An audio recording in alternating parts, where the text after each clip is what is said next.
Indian spin ದಾಳಿಗೆ West Indies ತುಂಬಾನೇ ಠುಸ್ಪಟಾಕಿಯಾಗಿದೆ.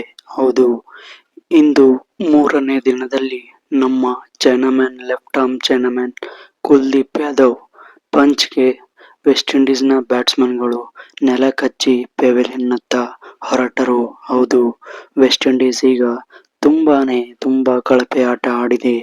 ಕುಲ್ದೀಪ್ ಅವರ 5 ವಿಕೆಟ್ನ ಕಬಳಿಸುವುದರಿಂದ ವೆಸ್ಟ್ ಇಂಡೀಸ್ ಅನ್ನ ಮೊದಲನೇ ಇನ್ನಿಂಗ್ಸ್ನಲ್ಲಿ ಆಲ್ಔಟ್ ಮಾಡುವಲ್ಲಿ ಯಶಸ್ವಿಯಾಗಿದ್ದಾರೆ ಟೀಮ್ ಇಂಡಿಯಾ.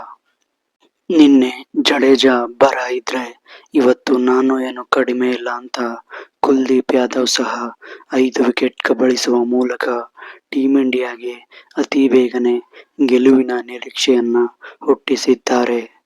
ಕುಲ್ದೀಪ್ ಹಾಗೂ ಜಡೇಜಾ ದಾಳಿಗೆ ವೆಸ್ಟ್ ಇಂಡೀಸ್ ಮೊದಲನೇ ಇನ್ನಿಂಗ್ಸ್ನಲ್ಲಿ ಆಲ್ಔಟ್ ಆಗಿ ಎರಡನೇ ಇನ್ನಿಂಗ್ಸ್ ಆಡಲು ರೆಡಿಯಾಗಿದ್ದಾರೆ. ಅದು ಕೂಡ ಫಾಲೋ ಆನ್ ಎಕ್ಸೆಪ್ಟ್ ಮಾಡಿಬಿಟ್ಟು ಸೆಕೆಂಡ್ ಇನ್ನಿಂಗ್ಸ್ಗೆ ರೆಡಿಯಾಗಿದ್ದಾರೆ.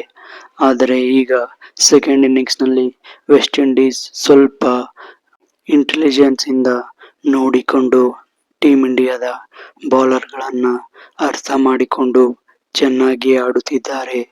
ಆದರೆ ಇಂಡಿಯಾ ಎರಡನೇ ಇನ್ನಿಂಗ್ಸ್ನಲ್ಲಿ ವೆಸ್ಟ್ ಇಂಡೀಸ್ ಕೇವಲ 2 ವಿಕೆಟ್ ಪಡೆದಿದ್ದಾರೆ. ಇನ್ನು 8 ವಿಕೆಟ್ ಕಬಳಿಸಬೇಕಿದೆ. ಆದರೆ ವೆಸ್ಟ್ ಇಂಡೀಸ್ ಫಾಲೋ ಆನ್ ನಲ್ಲಿ ಟೀಮ್ ಇಂಡಿಯಾಗೆ ಟಾರ್ಗೆಟ್ ಕೊಡುವ ಚಾನ್ಸಸ್ ಇದೆ ಅಂತಾನೆ ಹೇಳಬೇಕು.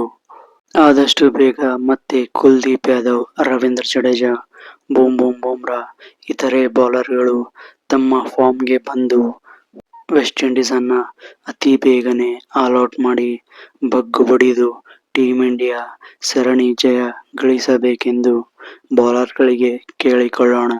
ಇದಿಷ್ಟು ಎರಡನೇ ಟೆಸ್ಟ್ನ ಮೂರನೇ ದಿನದ ಮಾಹಿತಿ. ಮತ್ತೊಂದು ಹೊಸ ಸುದ್ದಿಯೊಂದಿಗೆ ಸಿಗೋಣ. ಅಲ್ಲಿವರೆಗೂ ನಮಸ್ಕಾರ.